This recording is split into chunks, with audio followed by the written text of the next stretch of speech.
नमस्कार, स्वागत है आपका खबर फर्स्ट में। मैं Ashutosh Pandey. Hit and run मामले में जिस तरह से पूरा देश आज जाम है, जिस तरह से पूरे देश में हाहाकार है, truck driver, tempo driver, highway वाले या फिर सरकारी वाहन चलाने वाले सभी एक साथ आज चक्का जाम पूरे देश में कर चुके हैं। यूपी हो या बिहार, महाराष्ट्र हो या दिल्ली, पंजाब हो या हरियाणा, छत्तीसगढ़ हो या मध्य प्रदेश, राजस्थान हो या गुजरात, कन्याकुमारी से कश्मीर से कन्याकुमारी, हर वो ऐसा जगह, ऐसा कोई राज्य नहीं है जहां आज चक्का जाम नहीं है। ऐसे में सवाल उठता है कि क्या ये चक्का जाम जायज़ है या नहीं। सवाल कई सारे हैं, लेकिन अब हम आपको एक एक कर बताएंगे कि ये चक्का जाम क्यों किया गया। आपको बता दें कि हिट एंड रन मामले में जिस तरह से विगत कुछ सालों में दुरुपयोग किया गया, कई मासूमों की जान इस तरह चली गई, प्री प्लान तरीके से जिस तरह से मर्डर करवाया जाता था, ये किसी से छुपा हुआ नहीं है।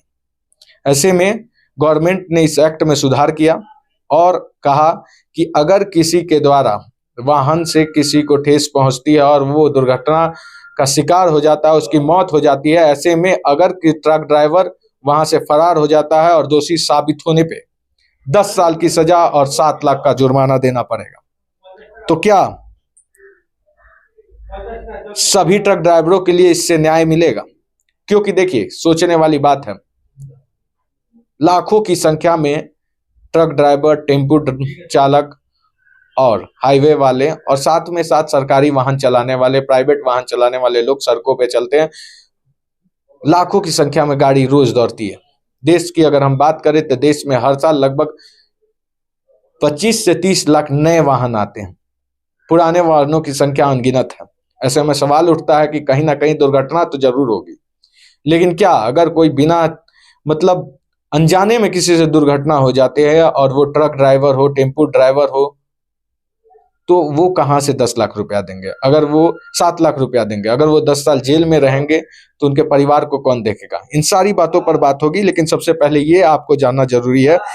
पहला जो नियम था हिट एंड रन मामले में, आपको बता दें कि पहले जो वाहन अधिनियम था उसमें अगर आप किसी को ठोकर मारते हैं तो 279 धारा 279 यानी कि लापरवाही से वाहन चलाना, 304A यानी कि लापरवाही से मौत और 338 यानी कि जान जोखिम में डालने के तहत केस दर्ज किया जाता था।